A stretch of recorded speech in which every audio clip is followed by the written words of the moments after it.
States. Yeah, so we're real excited. We'll be announcing soon an amazing project I told you about. Yeah. In fact, I hope you're going to be part of it. So I'm all in. But it's and we got that on camera. I'm all in. Yeah, you're all in. That's good. So we're I guess this will be the place I announce it. I'll just announce it right now. Okay. Because we're going to do it. Announcement coming. Here it comes, guys.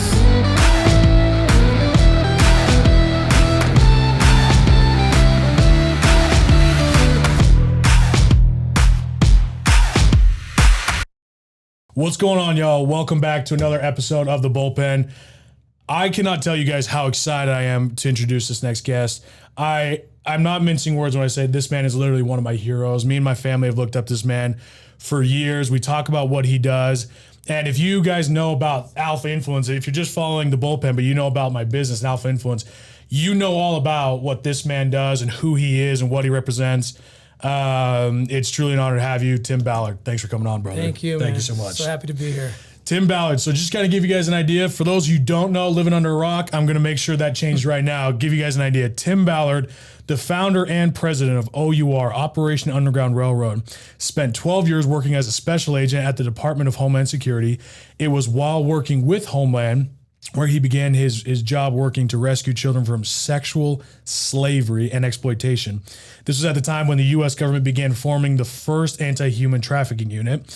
As an undercover operative, he would assume the role of a pedophile or a child trafficker to get inside the traffic rings and bust them, thereby successfully dismantling literally dozens of these organizations over a 10-year period. Understandably, Tim was very reluctant to work in those child trafficking task forces due to the utter darkness and evil of the crimes involved with the exploitation, trafficking of children. In his own words, I knew it existed, but I didn't want to see it. And I think we can all understand why it's some of the darkest things I've ever heard of. It's truly disgusting what our world has come to with this. Despite a decade of rescuing children at Homeland Security, Tim felt that there was more that he could do to be, in the fight and start the nonprofit organization Operation Underground Railroad. He knew that by creating a private organization that works hand in hand with governments and law enforcement, this could be taken to a whole new level and many more children could be saved. Tim retired from his government job in 2013. A month later, he started the private nonprofit organization Operation Underground Railroad to continue his work. But what I don't think, this is just kind of this is really not that much about you, because when you read this, and I want to introduce you, but there's so much more to who you are as a man, and as this just kind of gives people a general idea, right? But it takes a special someone to do what you've done. It takes a really incredible human being to leave behind everything, to, number one, dive into the darkness. Most people run from the darkness. You're a man who runs into the darkness to make a difference, right? But you didn't just stop there. You dove a lot deeper into it, and you want to make an even bigger impact. That takes a special someone. Where does that come from? What's your story, Tim? So, man, that is such a good question. And the first thing that comes to mind to try to explain where any of this comes from. First, let me just tell you, you're so kind in your intro. If you had seen me in December 2013, you would have been embarrassed to know me. No. So when I was making that decision, I actually made the decision to do it and then decided not to do it. Really? Yeah. Once the money started coming in, I was like, oh, it's real now. Yeah. How are we going to rescue kids? I mean, I know how to do it with government as a government, but I've never done it privately and running a business basically. And there's no curriculum for it either. No. Right? It's not like, here's the manual for how, So it was ultimately my wife who, in December of 2013, I'm like, I'm not doing it. And we had so many experiences, and I'm going to get to that in a minute to answer your question. Yeah. One of those experiences. But we had so many experiences that told us we had to do this. I mean, I get mocked by people by saying, oh, you think God called you, blah, blah. I think God calls everyone to do something if you're paying attention. I agree. Right? And so, yes, I'm not gonna shy away from the fact that I wouldn't have even had the thought if I didn't feel like it was something I was being told to do. Yeah. And I hope and I think that's true for everybody needs to do that, right? So, So Catherine and I, my wife, had these experiences, but here I am, so cowardice in December 2013, about ready to just not do it. And she grabbed me by the collar. I remember in an intense exchange, and she said verbatim, I'll never forget, She said, I will not let you jeopardize my salvation by not doing this. Wow. So when your wife says that to you. That's a good woman. Yeah. When your wife says that to you, it pretty much ends the debate. I mean, I'm not going to be the one that puts her salvation in jeopardy. So I needed to lean on her to get the start. But to really answer your question, the story that comes to my mind when you answered that was when I got into working child crimes in the beginning. In 2006, the laws changed in the United States. For the first time, U.S. agents could go overseas to pursue sex tourists who were raping children overseas and hold them accountable as if they had committed that crime in the United States. So it was a really revolutionary new concept, new law that allowed us to do this. And in preparation for that, I speak Spanish, so they sent... Yo también. ¿Tú también? Sí, podemos hablar de todo esto. Perfecto. Entonces vamos a seguir en español. Oh, perfecto. We'll send it to Mexico. Maybe we'll get a new audience. Mira estos gringos. So anyway, they sent me to undercover school, and this is where I have this kind of pivotal moment in my life. I go to undercover school, and basically the first thing they do is they tell you, we're not here to make any of you undercover operators. We're here to see which one of you is already, and then kind of support it, right? So they give you that pressure, and then they put me into this room. It's a studio, basically, and it's a role-playing exercise. Yeah. But the guy who's playing my counterpart, he's the role of a general smuggler. He has no idea what my legend is or my backstory. He has no idea what I'm asking for because they're just running through all this candidates, right? Right. Through him. But most of them are coming in to do a drug scenario or a weapon scenario, whatever. And I'm the first one walking in with, hey, I want to see how we can work together to buy children, right? So I'm like, how do I even bring this up? Right. Like I've been working child crimes for a while before UC school, but not like this, right? Yeah. So I sit down with a guy, we're sitting at a table like this, and I'm fumbling all over myself. There's like cameras and people are watching, and it's just like, it's like so much stress. And I bring up, I want to buy a girl from you, and somewhere within the first minute or two of that subject materializing in the conversation, he says out of roll, which means like, usually it means it's a problem. Yeah. Like stop, cut. Yeah. He's like out of roll. And the guy's like, what the hell?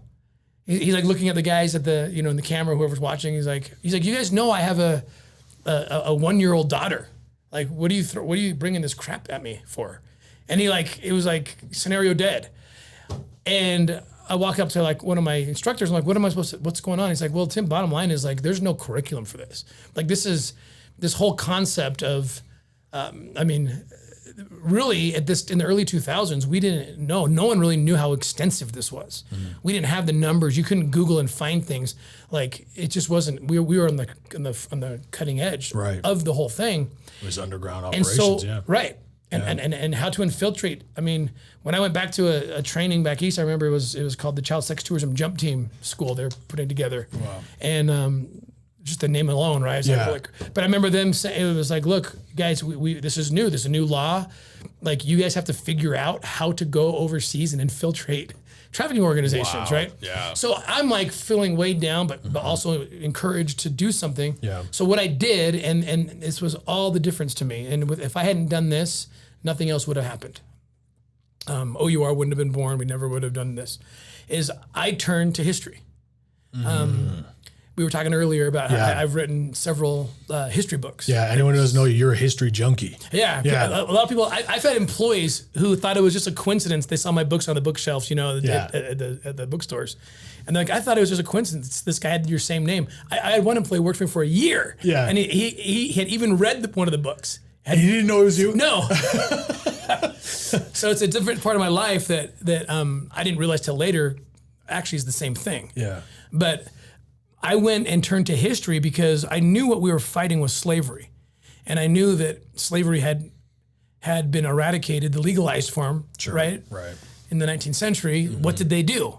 How did they infiltrate? How did they did the original Underground Railroad? Yeah. I mean, it wasn't a casual decision to call us Operation Underground Railroad, right? Yeah. This was a result of the study I did. I bought every book on Lincoln, every book on on the Civil War on Harriet Tubman. I mean, I was just like, I'd be on airplanes flying to operations, you know, Bible in one hand and a book on the Civil War in the other hand, right? Right. And that's what inspired me. These people who did it before and did it under way worse conditions than I had to do it under. Yeah. And that's where I got, you know, my heroes, Harriet Tubman, Harriet Jacobs. I write about her in my book, The Slave Stealers. She's an amazing story that no one knows her name because she was forgotten by history and then discovered again in like the early 90s. But her escape story and how the tactics she employed to rescue children, I mean, I started utilizing them, right?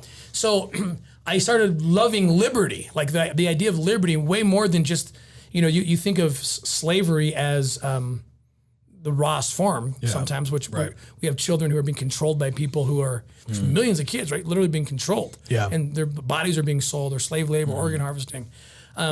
But the more you start reading about American history, and we were talking, you know, again, before this show, there's kind of like a sliding scale. And my love of liberty goes beyond just the rawest form of slavery, but defeating it everywhere. And you see it happening. You see us losing liberties left and right in this country, right? So, and every other country. Oh my gosh. And so there's kind of, and so my passion runs the gamut in terms of fighting, you know, liberty versus slavery. So I feel like that's where I got my calling, if I can say that, right? Was in that study, which was born in undercover school, about how, you know, how important liberty is and fighting it from every possible angle. I mean, if you're okay with this, I'd like to pivot toward, because we are losing our liberty. You know, this is something that, you know, it's funny because we don't want to get political, but at the same time, like I know we're talking about, we have to, right? Because in this country, you know, we could talk about liberty, we could talk about, you know, freedom, but in all reality, you kind of mentioned it, we're losing our liberty here in this country, in the United States of America, right? It's becoming a huge problem. That's, you know, that's really, it's already begun. It's not like going to happen. It's already begun, that we are losing the grasp of what it means to be an American, what it means to be one nation under God, indivisible, with liberty and justice for all. That is considered old school. Right. Like you're studying history, people. You're sad. The fact that anyone like mocks you, by the way, for that, I want to beat that dude. Like I want to, but like studying history, like that's what's. I mean, in this country, like. It's crazy what's happening, you know? And I don't know. It's hard to think because you're friends with the lady who came over from North Korea. Her name? Yeonmi Park. Yeah. What's her, what's it like to get to know someone like her and like what she's come over here to experience? Yeah. So we're real excited. We'll be announcing soon an amazing project I told you about. Yeah. In fact, I hope you're going to be part of it. So I'm all in. But it's and we got that on camera. I'm all in. Yeah, you're all in. That's good. So we're I guess this will be the place I announce it. I'll just announce it right now. Because we're going to do it. Announcement coming. Here it comes, guys. I didn't realize I was going to do it on the show, but we're going to be, Yeonmi Park and I are going to be launching out early next year on something called the End of Slavery Tour, where we're going to travel throughout the United States and even internationally to talk about liberty. Yeah. Right. And her story, it's really me highlighting her. Like I kind of want to host her and feature her. If people haven't heard her, the greatest, she was on the Joe Rogan podcast experience, and go check that out. A 3-hour interview that I the minute I pushed play, I couldn't stop. Right. It felt like 20 minutes, but it was over. I'm like, what did I just listen to? Right. Right. And that's when I reached out to her. I'm like, we got to work together. Yes. So her story is she was born in North Korea, this complete slave state. And again, talking about liberty, right? We were talking about earlier, in 1945, Korea was one country. Yeah. Right. And if you go to South Korea, it's an incredible country. Yeah. It's and the same culture, same resources, same everything. Yeah. And within one generation, one's a slave state and one's a free state. Right? And how quick did that happen? Yeah, one generation, right? So that's what we're talking about here. It's like, you know, what happens? Could that happen to America? Could it happen to America? Like people think, no, never, would never. Why not? Why not? It happened in North Korea. Yeah. It happened to a lot of places. It's happened to, look at history. Right. Very few republics have even lasted this long. Well, what's the timeline? Mostly it's 200 years. 200 some odd years. We're past that point. We're past it, yeah. Right? Yeah, we're the longest. We got the record right now for like a republic of this size. And we're going to hold it. We got to hold it, right? Yeah, it's gonna be tough. Yeah. So Yeon Mi tells the story of what it's like living in a slave state and like I mean, you look at her. She's like, I was just with her yesterday. She was here actually. Oh, really? Yesterday. Oh, yeah. wow. Yeah. She spoke. She was the keynote speaker at our gala, at O.U.R. gala 2 nights ago. But I mean, her body's just tiny, right? And she's open about the fact. That's what I'm sharing. She's like, malnutrition. Yeah. Like she has a son born in the U.S. She's like, he's huge. He's like, that's my genes. Yeah. You can't see this, but I was starving all through my growing up. And she was one of the very few who had the freaking guts to get out, right? I mean, but if anyone doesn't understand how scary it is to get out of that, it's not even just your life's in jeopardy. It's not just your life being in jeopardy to escape. It's your family and the next generation. And guess what? The next generation, they will punish your family 3 generations deep because of your decision to leave. Yep. That is terrifying. Yeah.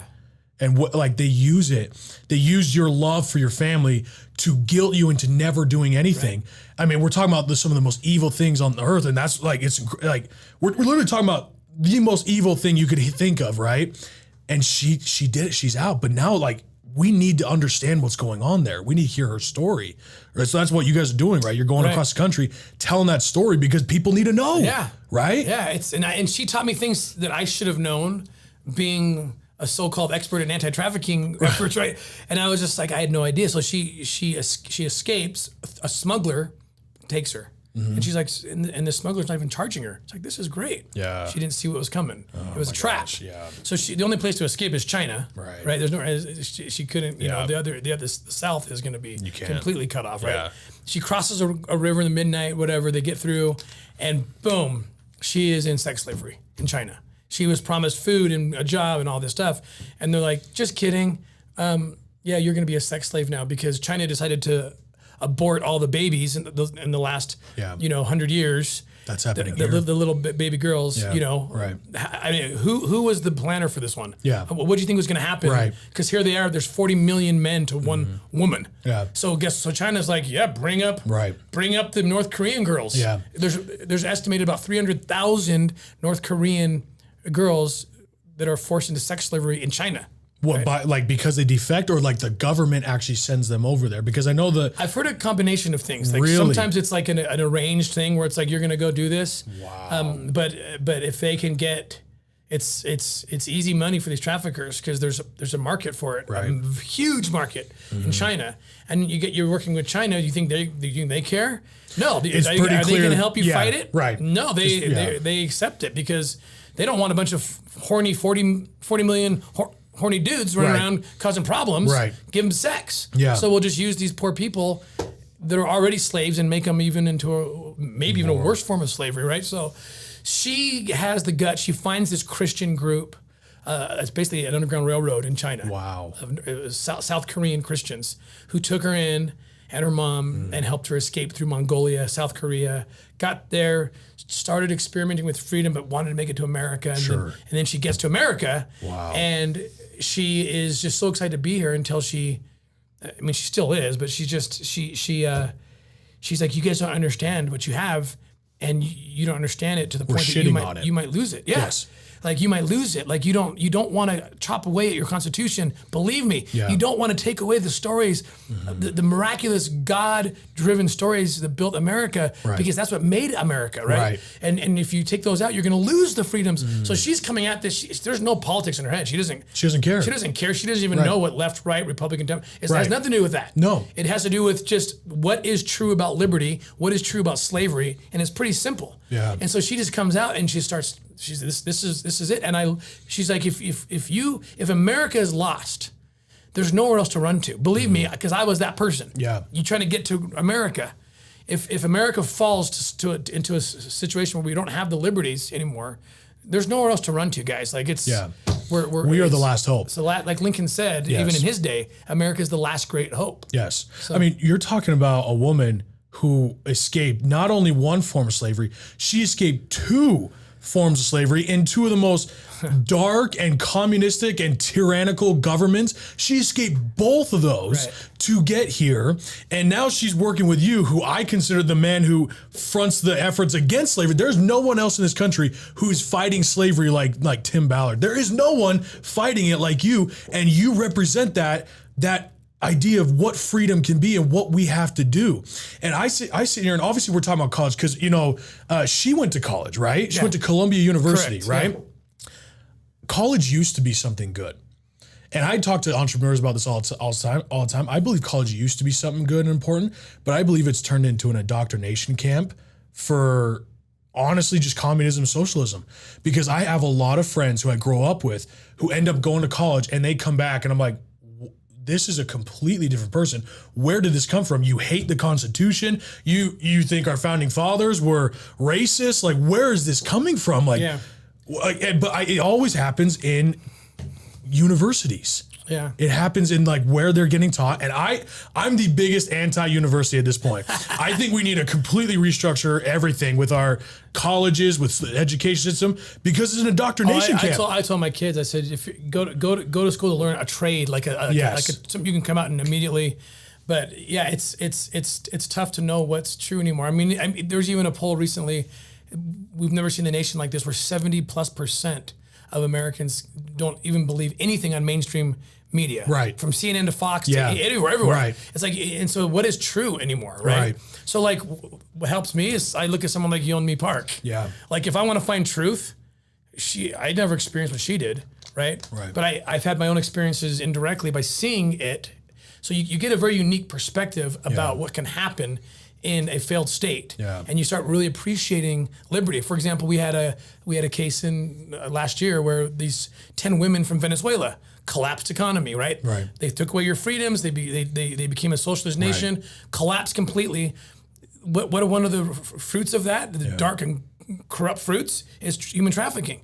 So these women got offered a job in the Caribbean to go work legitimate jobs. They have 15 little babies amongst all of them. Wow. And they go over there, passports stolen, drugged up, taken to another country in the Caribbean where they don't speak the language, and they wake up in sex slavery, right? And O.U.R, actually there's a documentary coming out, being produced right now called Operation Praying Sage, which tells this story. We're going to link to all this, make sure everyone gets... But this is what so I can see, like, this is what happens when your nation fails to protect liberties. And I think people think this can't happen in America. And like we've said, it can, and it's happening. Well, Tim, let me ask you this. How close do you think we are here in this country? Like, I want to hear your opinion because I truly and I know a lot of people respect what you say. Because most people would listen to what we're saying right now. They're like, oh, okay, it might happen, but we can fight against it, maybe 30 years from now, 40 years from now, right? Like, hopefully our kids, it just doesn't really ring true until they understand. Where do you see us being at as a country? How close do you think we are to that? So Ronald Reagan said we're at any given time one generation from losing everything. Right. And what he's based that in his history. We have history as a precedent, right? Right. We talk about North Korea and South Korea. I can't remember if we said this on here or before. Yeah. I think it was before. It was before, okay. Yeah. Let's bring it up here. Yeah, because it's so much gold. No, so it's great. Like in 1945, the end of World War II. Yeah. Right? Korea was one country, and it could have gone, either way. Right. They divide. One side got communism, one side got freedom and capitalism, and look what happened in one generation. Yeah. Like probably it just took a few decades. Yeah. And it was like two separate everything, right? Yeah. And we've talked about how very few republics have ever lasted this long. Right. So if I was to answer that question, I'd say years.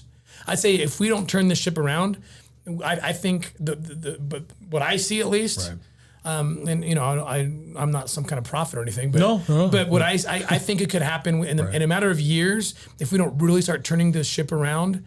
And the thing about history is, like, if you read my books, I'm a warts and all history guy. Yeah. Like, we screwed up a ton. Of course. Right? Yes. But the problem is, there's a lot of shit. Yeah. We screwed up a ton. We messed with Native Americans we shouldn't have messed with. Yes. We met slavery. What a blight, right? I mean, I'm a fierce anti-slavery guy. You right? are, And I recognize America's failures. But the problem is, what people don't want to recognize is it was also the United States that got rid of it. Yes. Like, Amen. And how they got rid of it was insane. Yes. Like the sacrifice. Yeah. You know, and same with like women's rights, and like the original Constitution didn't allow women to vote, right? Right. But we changed that. Yes. So like a lot of things sucked about America, but it was the last great hope. Yes. And the founders knew that, like, and they were failed. They were flawed, right? Yes. In so many ways. Of course. There were a lot of them were racist, yes, right? But a lot of them were anti-racist. Like they were as enlightened as the most anti-racist today, like John Adams or Abigail Adams and others. Yeah. Right. So it's a mixed bag history, but the whole story must be told. Yes. Because in the end, America has been that beacon of light. Yes. And it's the thing that it corrected it. It didn't actually create the slavery, by the way. Right. Right. That was done by the old world. Yes. Right. Right. But America embraced it, unfortunately. Right. But then killed it. Yes. Right. And we fought for our lives to kill it. Right. The red on that flag represents the men and women who died to fight for the America we have today because they fought to end it. Correct. Right. Like we can talk about the evil that comes to this country because evil's everywhere. You've seen it, right? Evil's everywhere. No matter you find me one perfect place where you're not going to have, any evil everywhere. You're not gonna because this is a mean and nasty place we live in. That's right. There is evil here. That's just how God made this world because this is a testing place for us, right? That's right. But it's the stories of the men and women who fight to make that difference. Right. The men and women who have the courage to say no more, we will do what it takes. We'll die fighting for it to make that difference. Right. That's what we celebrate. Yeah. That's why we celebrate that we became a free country. Exactly That's why we celebrate Abraham Lincoln and the union of this country in the Civil War. That's why we celebrate Rosa Parks, Harriet Tubman, all these incredible men and women who stood for something and made a difference in this world, not just this country, in this world. Right? But what was it all based off of? It was all based off of principles and morals and standards that comes from God. Right. Right? Right. Remember the Declaration of Independence, right? It says that this document is dedicated to the idea, a proposition that all men are created equal. And they recognize, like, we're not there. Right. They're not right now. We're not treating them like that. But this is ideals we're putting forth. And they even recognize, Jefferson and others, they recognize the irony in themselves. Yes. Like, I hate slavery, but I also don't want to get like many of them didn't feel like they should have been in that position they were. Right. Right? They didn't feel worthy of that position. And a lot of them really could have done something great. They could have been the example and be like, and some did. Some did. But I'm gonna free at least the ones that came into my control. Right. So it's a warts and all history that needs to be told. Yes. But the problem is the conclusion from most of academia is it's all bad. It was all bad. No, it was actually all good. Yes. Like what ended up happening. What ended up happening. Yes. The conclusion. Yes. And the fruits of freedom, right? Where other place can you come and do what you've done by the 26, right? You can't do that in most countries. No, I'm not going to Mexico to win $10 million award from ClickFunnels. Right, it's not going to happen. That's not going to happen. Yeah. So and so people like you and me want to get here, but then when they get there, they're like, please don't lose this. You don't understand. So we've got to fight for this. And to me, it's not even about politics. I think there's good people that understand this on both sides and on every side. I think there's bad people on both sides as well. There's bad people on both sides as well. I blame, and honestly, I want to start a new party. To be honest with you, I want to start one with me. I'm down. Let's do it, man. Let's do the bull party. The bull party. No, we'll do something different. It was called the America Party, Liberty Party, something good like that. But honestly, I blame everyone, because obviously I'm very conservative, right? I don't really care about which political party at this point because I don't there are some on the right that I think this is just as big of your fault as it is on the left. Right. Right? And it comes from this one quote. The only thing necessary for evil to triumph in this world is for good men to do nothing. So if there's shit happening in this world, it's because we let it happen. That's right. If we don't stand up to make a difference, then it's going to continue to happen. And it's not just going to continue and just, it'll stay even keel. It grows. That's right. Evil wants to spread naturally. So it's up to us to make a difference. So if we talk politics, guess what? It's both y'all's faults on both sides. Yeah. Right? Yeah. So it's hard to watch this battle between right and left, but that's what they want too. It reminds me of something you talk about Lincoln, right? Yeah. Like these are the stories that need to be told. Like Lincoln, when he stood up in 1861 as the president of the United States, his first inaugural address, he says, "I'm not touching slavery anywhere. I'm not going there." Right. And it's like, wait, what? You're Abraham Lincoln, right? Yes. You read this history. It's the middle part between that and his death. Yes. What did he do? Yes. He went through this crazy conversion. In 1862, he was humbled into the dirt. His son died. He was losing battles, and he turns to God. And God, according to Lincoln, this is not my words. Sure. He said, God talked to me and said, "You're off. This war is about ending slavery." Yes. And he didn't think that's what the war was about when he started it. He didn't send troops down to end slavery. He wanted the union, the economies, back. He wanted the national property back that the South took. Right. So, but then he said, "I'm wrong." And now you go to the second inaugural address, his last big speech on March 4th, 1865, before he was killed. It's this famous speech, right? He says the judgments of God are true and righteous altogether. And to the point you were making, he said, a very risky thing to say, but he said in the middle of the war still going on, and he said, the South is wrong. Yay! And then he said, and you are wrong too. The North is wrong too. And he said, God has inflicted this punishment upon North and South for allowing this evil to persist, the evil of slavery to persist. And I mean, can you imagine a national leader in the middle of a bloodbath of a war turning to his own team and saying, "You're wrong. You're wrong." And God wills this. He actually wrote this. God wills this war because God needs to humble us. And Lincoln went through his own humbling. The nation went through its own humbling. Yeah. And in the end, it was triumphant. Yes. In the end, we killed slavery and the 13th Amendment was born. Yes. I mean, it is a triumphant, beautiful, God-driven, inspiring story, but not taught in universities today. Of course it's not. They'll stop before the triumph and just say, we suck. Yeah. Like, wait, what do you... very convenient for you to pick and choose, right. like which stories we're telling, right? Yeah. And that's the thing is like, history is written by the winners, right? History is written by the winners. And right now, I don't think we're winning the battle of freedom and liberty. I think we need to fight a lot harder. Yep. Right? Because we're seeing it become so mainstream that believing that we can have freedoms and liberties, believing in the Constitution of the United States is becoming old school, right? I'm in my 20s and there's a lot of people my age who do not agree with that. Right. Well, it's being ignored. The federal government ignores what's happening with the First Amendment. I mean, for example, look at the, and look, I know that the coronavirus is deadly to people, to some people. Sure. There's no question about it. I'm not belittling this at all. But just to make a point, the founding fathers of America stood up and fought the king over ultimately what was a 3% tax on a single commodity. It wasn't an income tax. It was a tax on tea in the end. Yeah. And they stood up. Imagine. Because they knew it would spread, right? It starts at a small thing and spreads. Sorry, keep going. Yeah. And they knew the principle was true, the taxation without representation, right? Imagine if the king had come into them. These people who came to America to worship God. Yeah. That's why they came. Right. That's in their blood, right? It's in their heritage. And imagine if he said, hey, smallpox is deadly. It's coming through. Shut your churches down. Shut your businesses down. Are you kidding me? Yeah. I mean, they went to war over a 3% tax on tea. Right. They would have gone nuts. And where are we today? I mean, those churches never. It's for a time like this that the Constitution is in place. Yes. It's for this moment that says the government does not have the ability or the power to shut down your church. They don't have that. No. And that was guaranteed to us. Completely forgotten. Yeah. And the leaders, shame on the leaders, but more shame on the people. Yes. Because they just rolled over, like in California mostly, right? Yes. They just rolled over. Okay, King. If you say so, I'll stop. Yes. But it's like, wait a minute.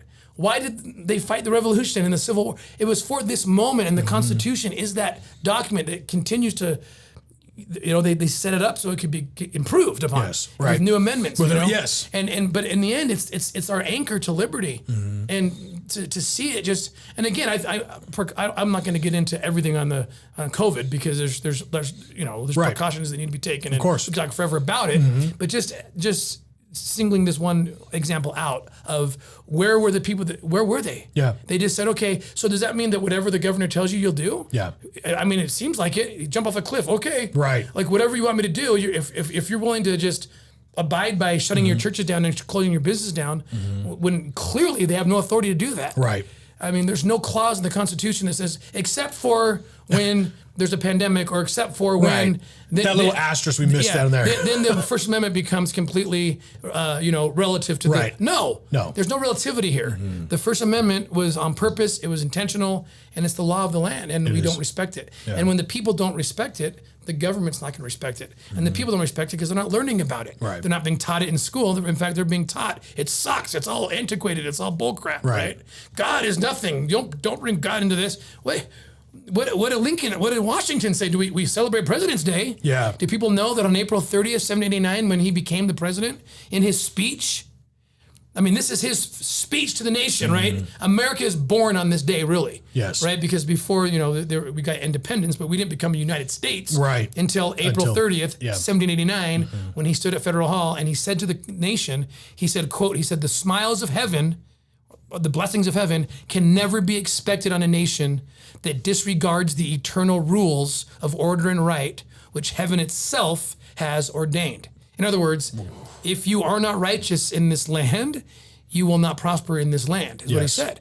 So is Washington that antiquated? Are we all so much smarter than George Washington? You know what I mean? Like, I think he has a little bit of credibility to talk about what it takes to build a prosperous nation, abounding in liberty and freedom and so forth. You think so. But he's not alone in saying that. All the founding fathers, Abraham Lincoln, a lot of very powerful, influential people in this country spoke the same language, saying we must stick to the principles that God lays in force.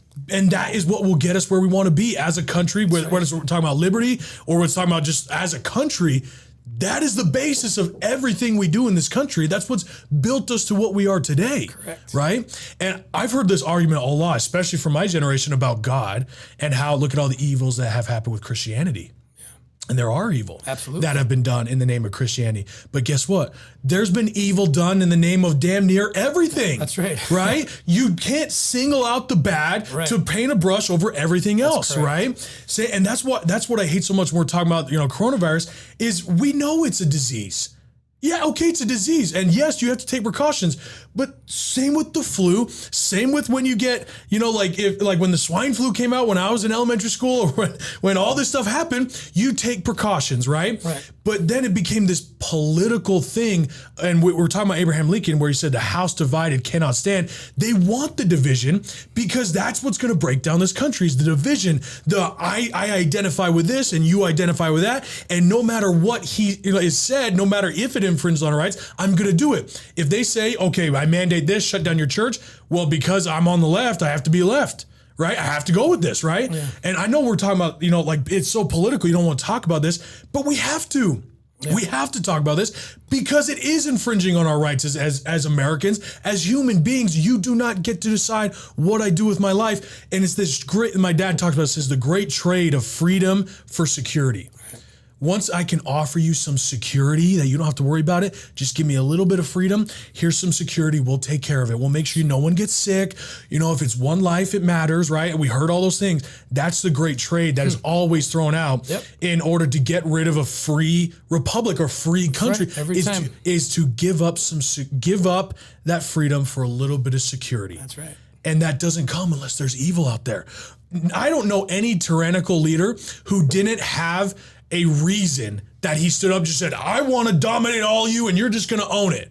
That wouldn't have gone very well. They always create a villain. Yep. They always have a villain. For Hitler, it was the Jews, right? For Hitler, it was the Jews. The Jews were the people who created our suffering. They were the ones who created our poverty, yada, yada, yada, right? They create a common enemy to unite in their cause to fight against that and say, in order for us to overcome this enemy, you're going to have to give up some of these things. Yep. And the Russians did the same thing. They did the same. We'll take care of you. Mm-hmm. Christians are bad. God is bad, and that became this comment. And they destroyed all the churches. Right. And every time, where does this end? It ends in millions of deaths. Yes. Whether it's the Nazis or the communist Russia. Right. It always ends with millions of people dead. Yes. Or trafficked or enslaved in so many ways.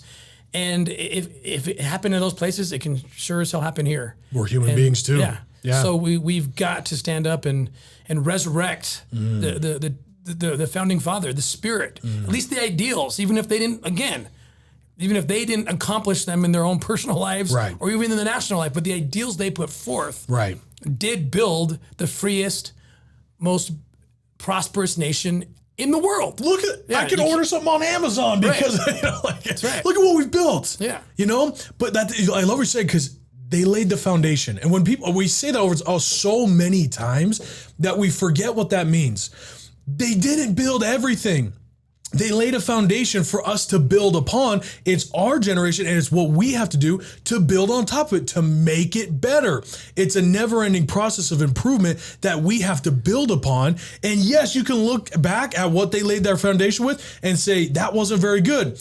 Awesome. Let's fix it. Let's work to fix it, right? That's kind of the whole idea, is to continue to work. If it was all perfect, back then well, what's kind of the point of life if there's no growth, there's no improvements in life? What's the point? Right.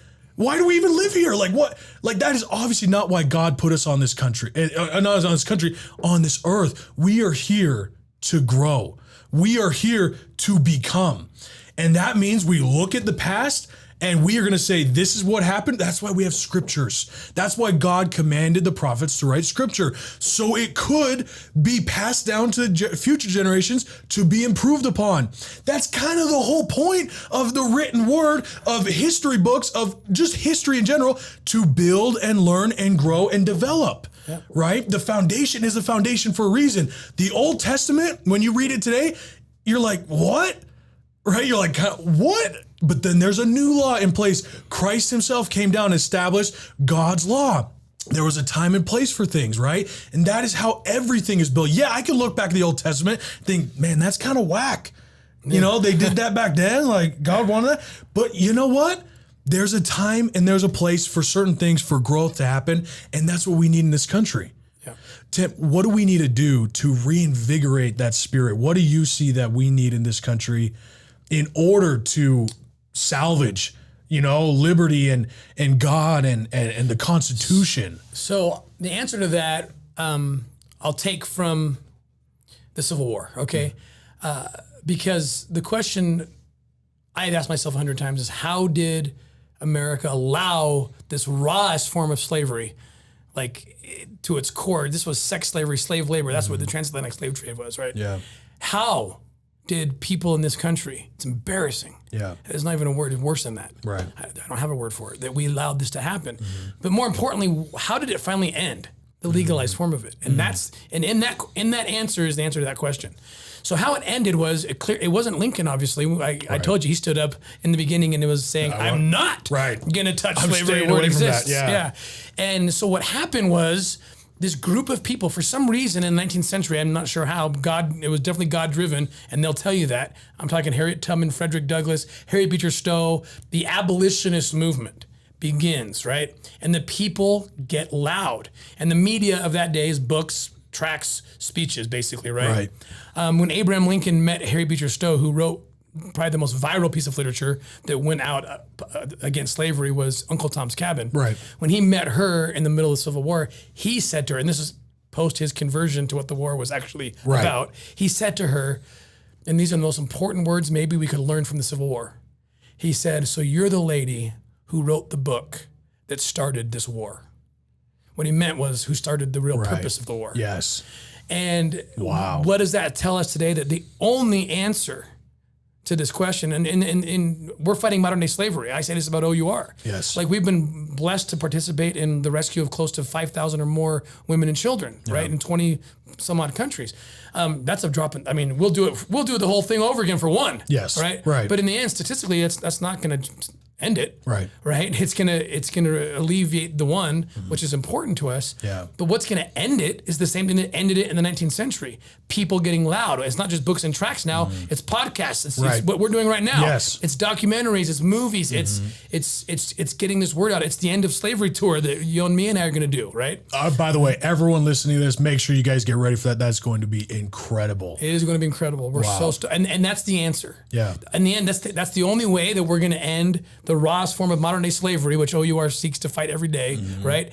And every other form of slavery or partial slavery or budding slavery. Yeah. It's going to be education, igniting in the people the same thing that was ignited in the revolutionary people, right? What in the world were they doing? Yeah. I mean, they stood up against the world superpower as citizens, soldiers, farmers. Right. Like they didn't even have a standing army, right? Right. And like, what on earth are you guys doing, right? And the vast majority of Americans were very much against.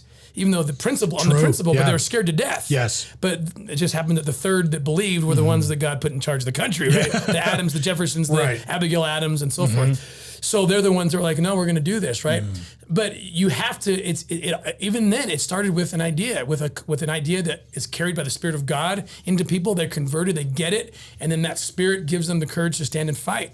It's the only thing that's going to preserve liberty and eradicate slavery. That education, peeling the veil, so to speak, off the eyes and saying, this is what's happening. And when you speak truth, the good thing we have on our side is, and this is why you can't take God out of the equation. Right. Because the only thing we have in education is God. Because God is what internalizes it. Like, if you tell me something, I'll be like, if I don't feel it, like something's wrong with what you're saying. Right. You've experienced this, I'm sure, right? Yes. When a piece of truth comes along, you're like, whoa.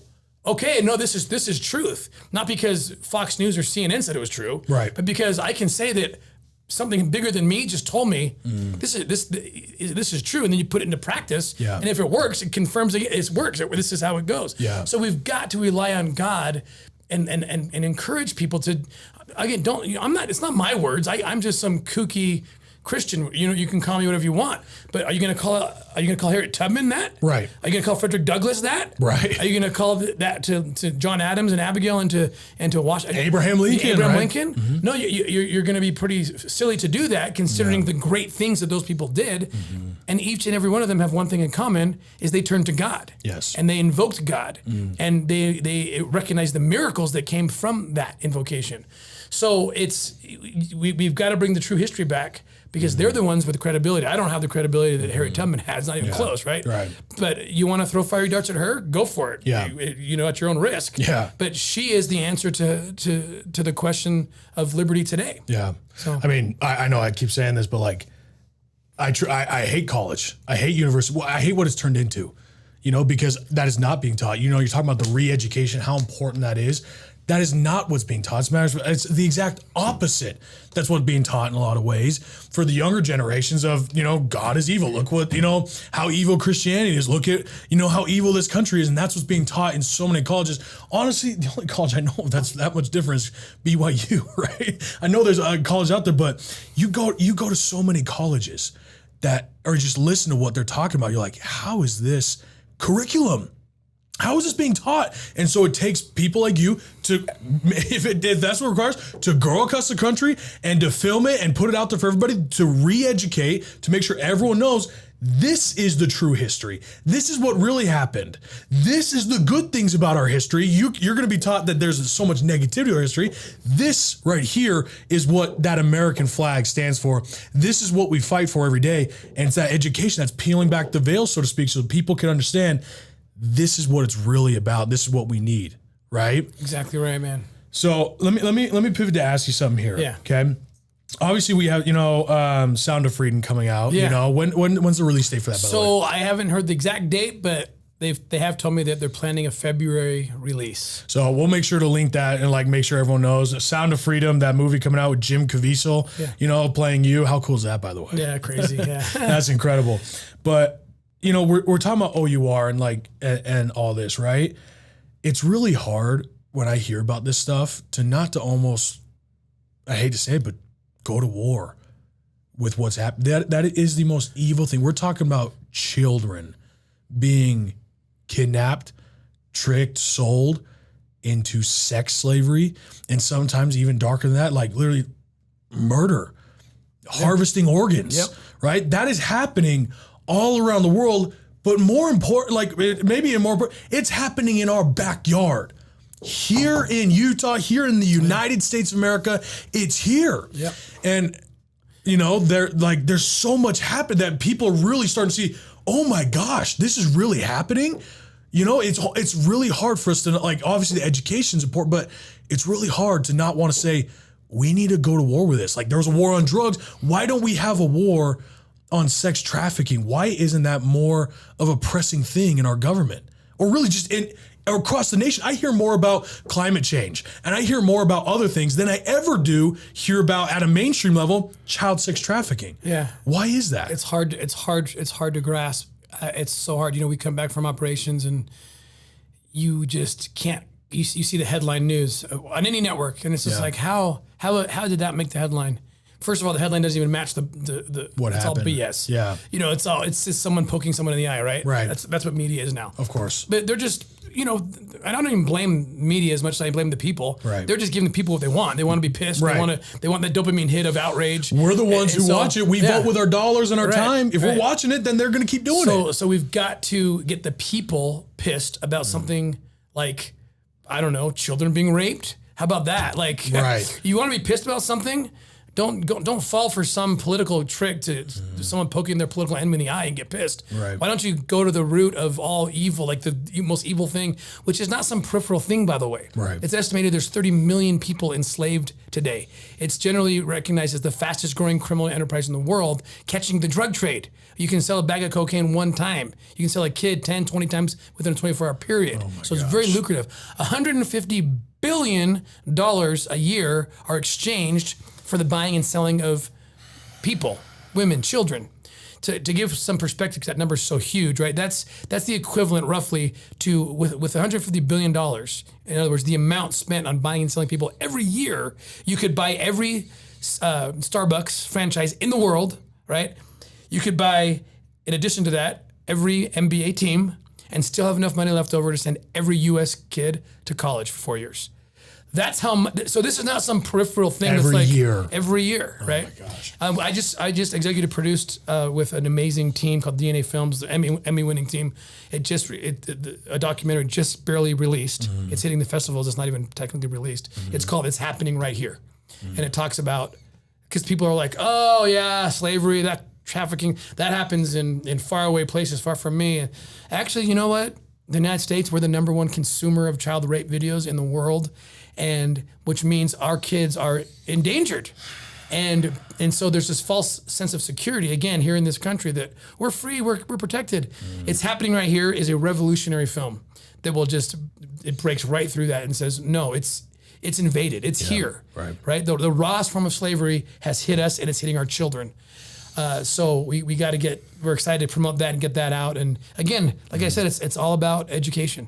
Well, the internet obviously is so prolific, and social media is so prolific here. And I know for a fact, like, that's where a lot of these predators go to find, you know, kids at such a young age on, you know, like apps or just on any social media platform. But, you know, I'm curious to hear your thoughts on this. Facebook announcing the metaverse, right? The metaverse being basically a VR, a virtual reality thing where you can, you know, go in and just live a completely different life. And, you know, the metaverse and just social media in general. But to me, I feel like it's going to become an even bigger issue, because now, like in this virtual reality world where you literally create your own characters and meet up with people and just like live a life inside this virtual reality that is like literally getting so much so much attention. It's going to be such a big thing that I'm scared for our future if people wanted to escape reality and be in there and have their metaverse and like live in there almost, so to speak, of how people like these wolves, these just demon men and women who promote child sex trafficking and just child pornography or anything are going to utilize something like that, where they're already utilizing social media to really, I mean, get in contact is all they need with the kids, right? To create a relationship with them, to entice them in, because that's really how it's done, right? In the United States, 100%, and that's what the documentary is all about. Right. Because it's not like they're just coming snatching them right there. It's different than that. In other countries, it does happen, right? Yeah. And they're selling kids on the beaches and on the street corner. In the United States, you're not going to recognize it if you don't know what to look for, and it could be happening right in your house. Right. Right. And that's what this film's about, where it's all online. It's social media platforms. It's places where pedophiles can reach our children from their own bedrooms. And so it's a scary thing. And to a point I think you're making as well is just like this whole idea of like virtual reality and like the metasphere and all this. Yeah. It's what's scary about it is, again, back to Washington's words. Right. Where he talks about the smiles of heaven can never be expected. God's not going to bless his nation if you don't follow. There are rules and order. Those are real things. And this idea of relativity, right? Where it's like, well, if I decide it's not bad, then it's not bad. Who are you to tell me? No, it is bad. It is bad to rape a child.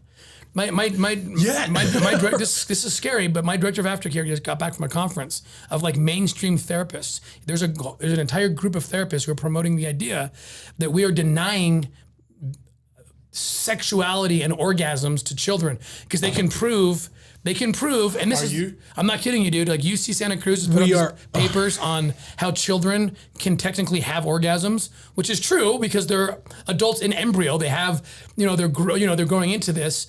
But there's like, well, that's the nature. The natural thing is that, and so adults should be allowed to come in and create orgasms in children, and it'll be such a beautiful. This is a topic of conversation. This is a topic of conversation in mainstream conferences right now with like therapists.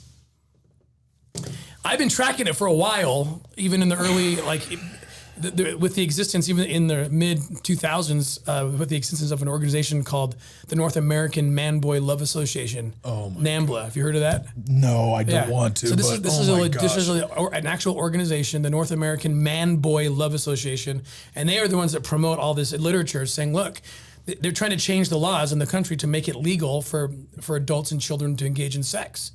So this is what we're up against. And this is the scary thing when you ignore the warning of people like Washington who say there is actually right and wrong. There is.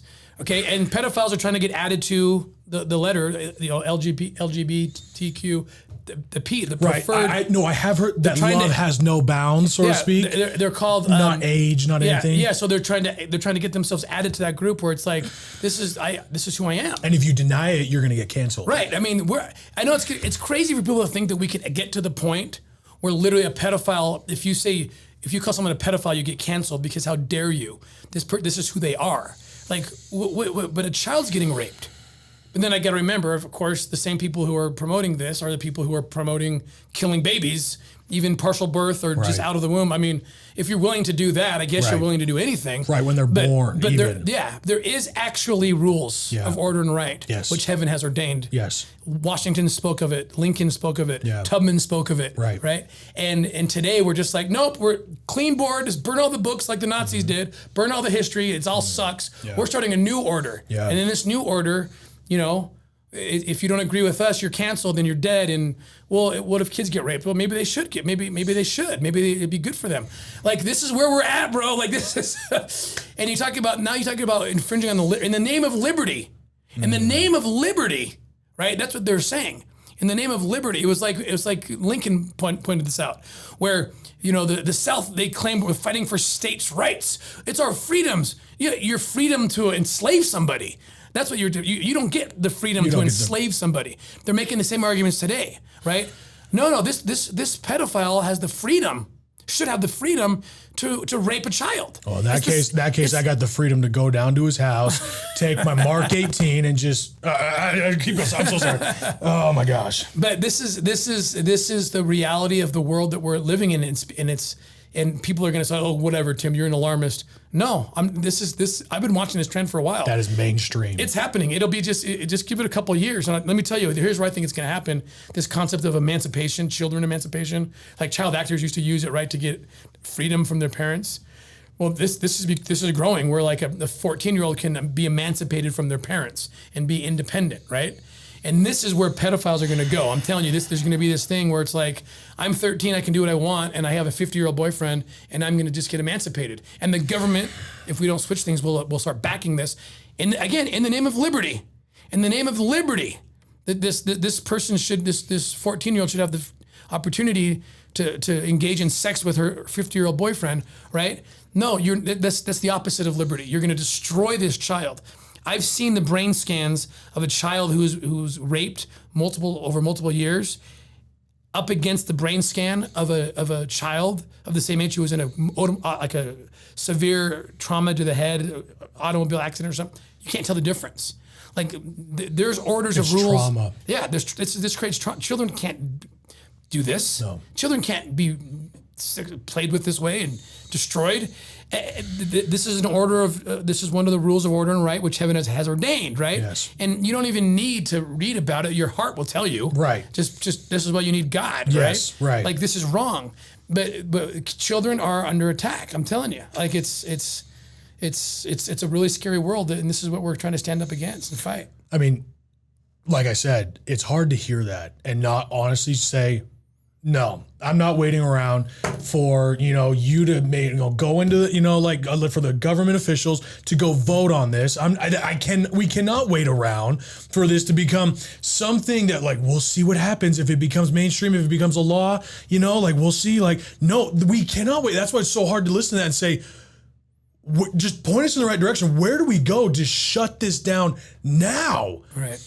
Shut this down. How can this even be a point of conversation? But I mean, it's so sticky, but at the same time, you're like, something's got to be done. And it can't be left to government officials to just sit around and just vote on it and debate on it. That can't even be, that's a debate. Yeah. There are people meeting up in conventions debating this. Yes. I know, it's insane. And it's funny, it's like the people think we're so advanced from the times of slavery. No, we're not. No. We're not. Just taking a different form. Just a different form. And you're actually you're taking the position of the southern states. You who would completely be insulted by that concept, right? Right. But that's exactly what you are doing. There's people in the anti-trafficking arena, okay, academics mostly, who criticize O.U.R. for being an interventionist group. You mean for actually going and making it happen? We go in because, believe it or not, Jeremiah, the only way to get a kid out of hell is to actually go into hell and get the kid out.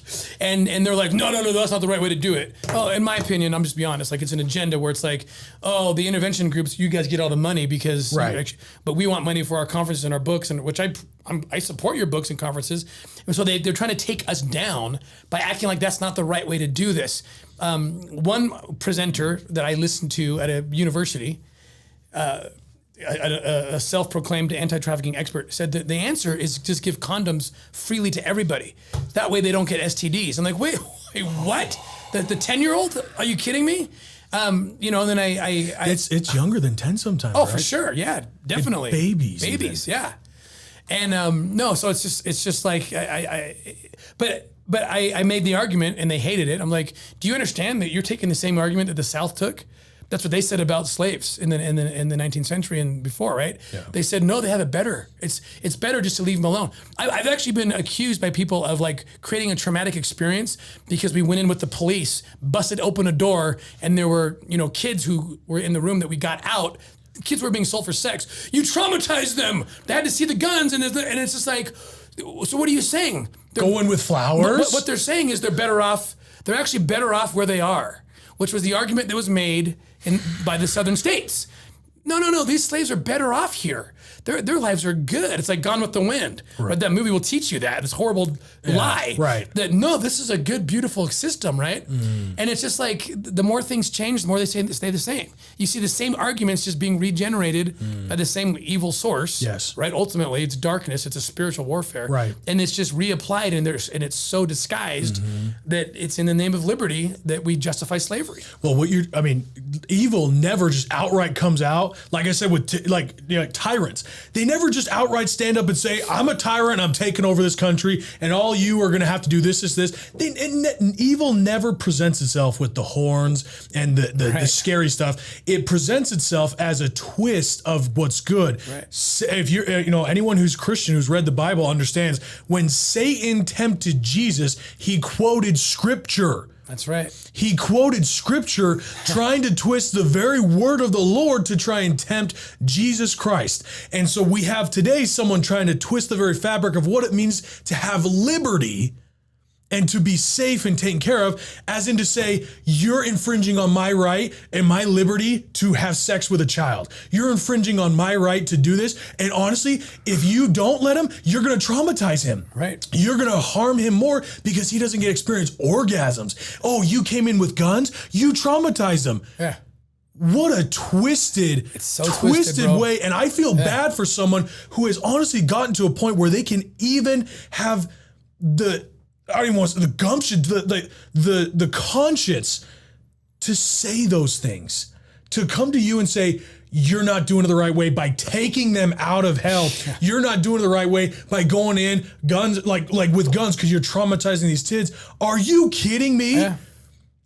It almost leaves you dumbfounded. What do you say to that? I don't know what to say. I mean, it's like, how do you even argue with stupid? Yeah. You just kind of say, but then you kind of have to argue because they're so mainstream. It's not just like some dude on the street saying crazy stuff. No, these are, as you're saying, therapists. These are people in mainstream. Yeah. This is people who are on the news. These are people who have a platform, who are given a platform. And for some reason, because they're PhD, we're supposed to listen to them. We're supposed to take their advice because they.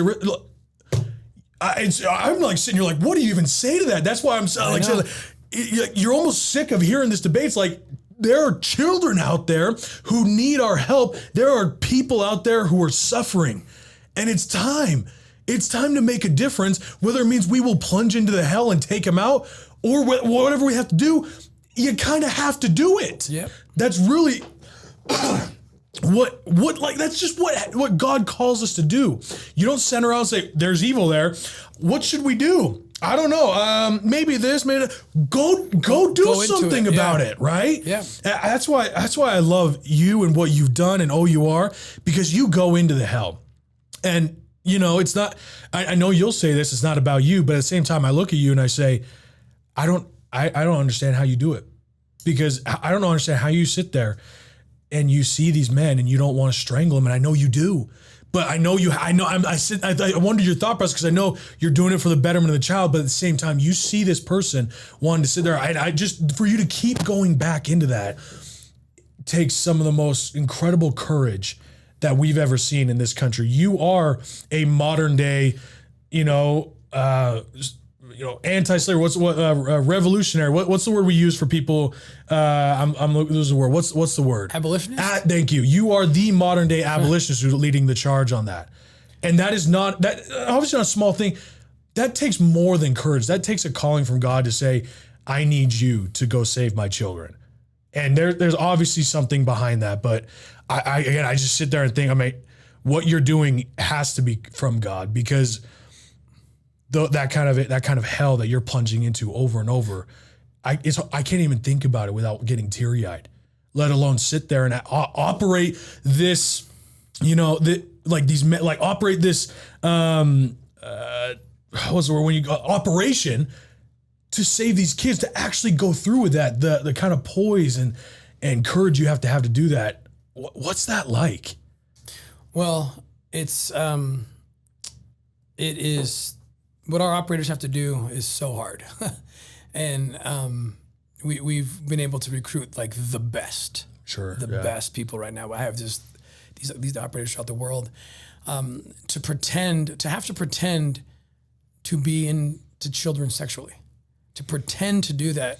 They probably have children themselves too. Oh, it's just almost all. Yeah. Oh yeah, it's and to pretend to be friends, and the friendship has to go on for weeks or months. Oh my gosh. I've had situations where I'm hanging with these guys. I'm at their house to infiltrate them. Giving them bro hugs when you first see them. Totally. And they're showing me pictures like, dude, I just got this new 10-year-old. Look at, dude, we're going to bring her to the party. And you got to be like, oh, yeah, baby. Yeah, this is awesome. And inside you just like everything not to vomit, right? So it is what our operators need to do is absolutely insane. And the one thing about O.U.R is we will go everywhere and anywhere. Anywhere. We'll go to the darkest corners. We'll go to countries, even if the country's like not going to, even if they're corrupt and they, people say you shouldn't work with these. You tell that to the kid. Yeah, tell that to the kid. Who we get out afterwards. Literally begging and praying for someone to help them. Yeah, I've had that conversation too with these academics, right? Like, what do you want me to say to the kid that we rescued, and how we did it was the wrong way, right? Right. What do you want me to tell them? And they'll never answer me. Of course. Like, do you want me to send them back into hell? Yeah. Because we did it the wrong way? Right. Because your conference was going to save them? I can promise you, no matter how many conferences you have to talk about it, was not going to save that kid who was stuck in that remote corner of that remote Caribbean island, literally being raped on the daily. Like, that's not going to happen. The only way was to go in and actually remove that. I mean, again, 2 + 2 = 4, no matter what. Like, it's just... but we're entering this world where, like I said, the rules of order and right are disrespected. Yeah. Our history is disrespected. The Constitution is disrespected, and therefore liberty is at risk. Yeah. Tim, can I ask you about something that obviously was very mainstream and caused a lot of people to really open their eyes to what this is, and that's what happened very recently with Epstein, with Pizzagate. With the with things coming out of high government officials, or even just people in Hollywood, or just people who are in that pedestal in the high, what we call higher rings, and things coming out saying that there is a lot of pedophilia in Hollywood, in our government, in high officials. I don't even know what to ask about that, but what are your thoughts? So it's interesting. There's a lot. I have a lot of thoughts on it.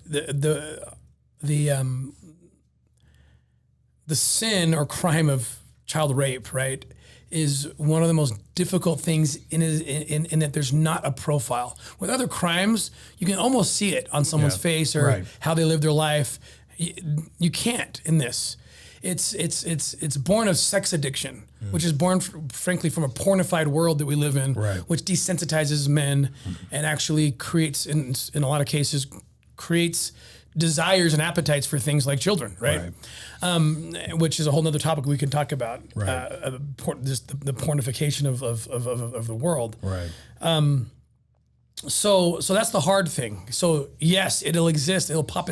It'll be wealthy people, government officials. It'll be. I mean, I've been on operations that law enforcement officers are arrested for it. Right. Yeah. Wow. Educators, professionals, fathers of 5. You know, it's true that pedophiles tend to actually sometimes position themselves. Put themselves in position to be around these kids as educators and all that. Absolutely. We've had even clergymen, right, who we've had to take down. And that's exactly right. They get themselves in a position where they have trust, right? So it is everywhere. And that's the hard part about it, because I often wonder, and I can't see everything. This whole QAnon movement that started with, it was a double-edged sword, right? Where it was like, okay, it's good people are talking about it, but the vast majority of what I've seen come out of that is not true. I haven't seen any evidence for it, right? And so a lot of speculation. Yeah, so it's interesting. It had the effect of like, we want to fight, and then it's like, great, but let's tell you what this really is, because if you have a false view of what it is, you're gonna actually, when people find out that it's false, they're gonna think the true stuff is false too. So we could actually hurt the movement. Right. So it's important that everything we do is fact based, and everything else. But when someone like Epstein can do what he did, that is an important lesson for the world. Like, high rollers, influential people can access this stuff easier than the regular Joe Schmo can. And the fact that this is a crime that is everywhere. It penetrates every piece of society, high, low, middle, everywhere. It's not just the low lives who are doing it. It's everywhere. Right.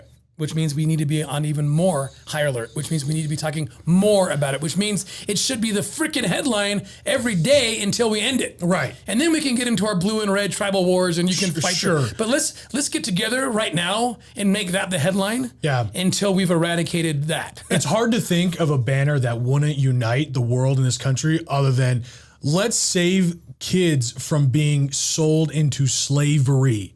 Sex slavery, pedophilia. It's hard to imagine that wouldn't unite us to say, forget your political views, forget all these things, forget where you're from. It's time for us to unite as human beings, as mothers and fathers, as people, to say there is an evil out there that is in our neighborhoods, in our governments, in the low lives of the world, everywhere, that we have to eradicate.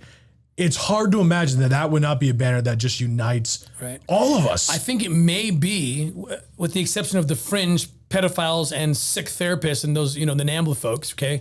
With the exception of those, which hopefully we can contain, but I'm worried. Right. But I do think that there may be, and this is a sad commentary, that there may be only one issue left on the table that transcends politics, every creed, race, everything, and that's this. Agreed. Children shouldn't be raped. So it could be this unifying factor that's like, guys, can we? I love the original Underground Railroad in a time of deep racism, right? Right.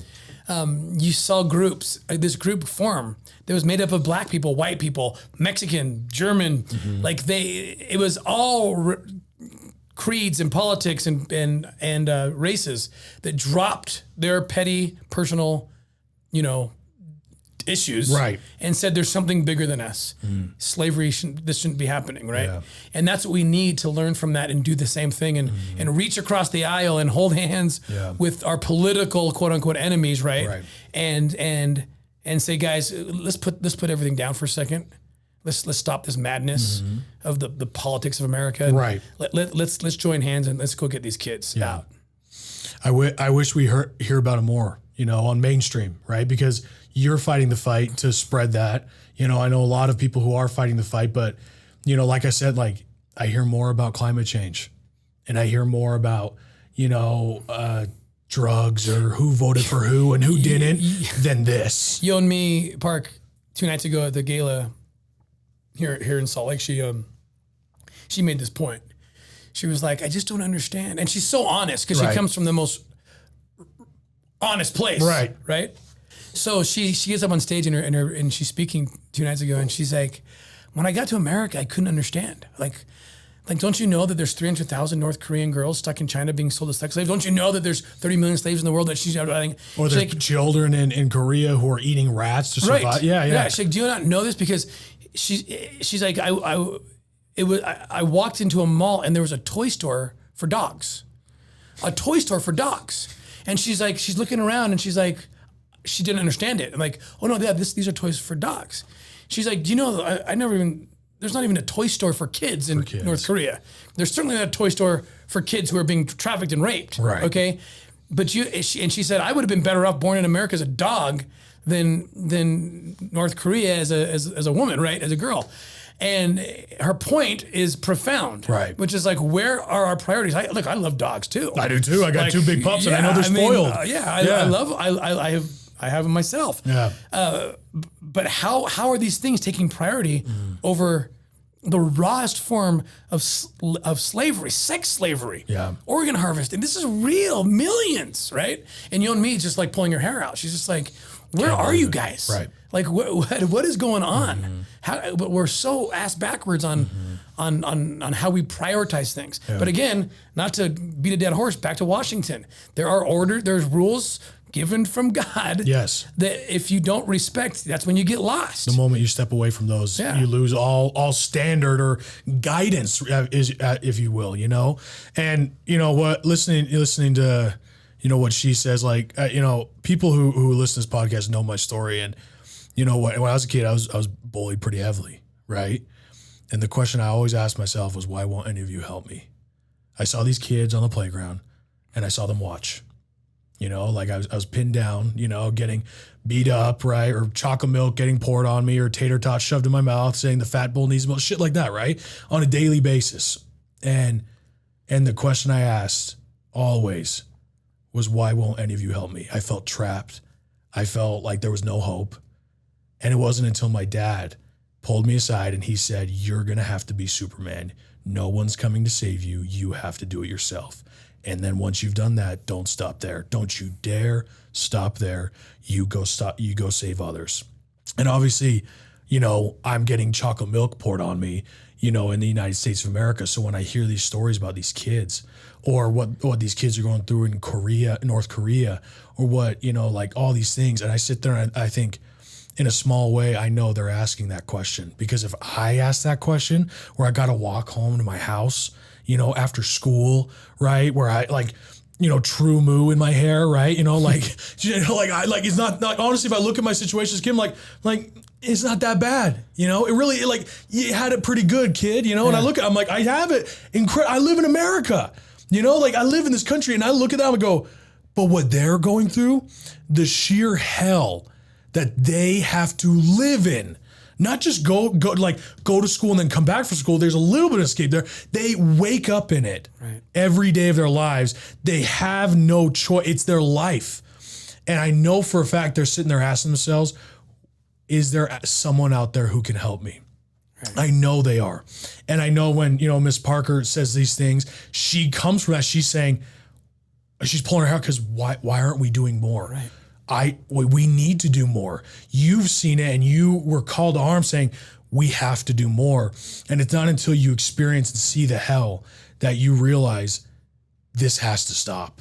Until we get out of our cushy lives, until we get out of, our fluffy pillows and our gossipy lives that we think is so hard, and we realize what hell really is when we can unite. And that's why, Tim, what you do, who you are as a man, what you represent to this world, not just this country, not just, the business that you run to this world is more than revolutionary. You're a true modern day abolitionist. And it's just an honor to have you here. It's an honor to speak to you and to see what you do. I've said this before, and I know you wouldn't, because I think Tim Ballard is an angel sent from God in these days. I don't know about that, but I knew you'd say that. But you're really kind.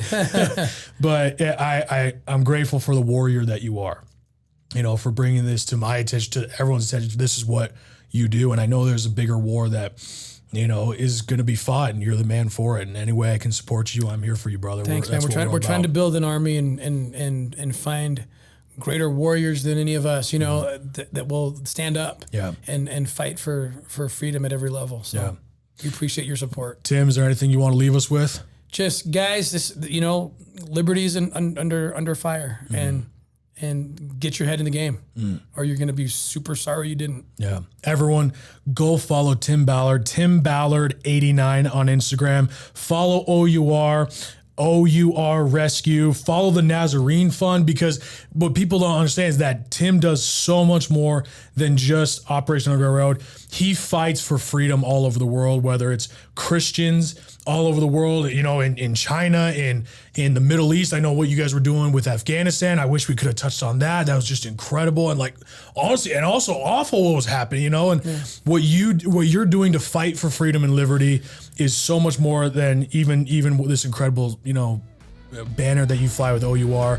Everyone, please go follow him. Sorry, were you say something? No, okay. Just thank you. Thanks for letting me have the opportunity. This is the solution. Is talking, is media, podcast, whatever. People talk. Get it loud. Amen.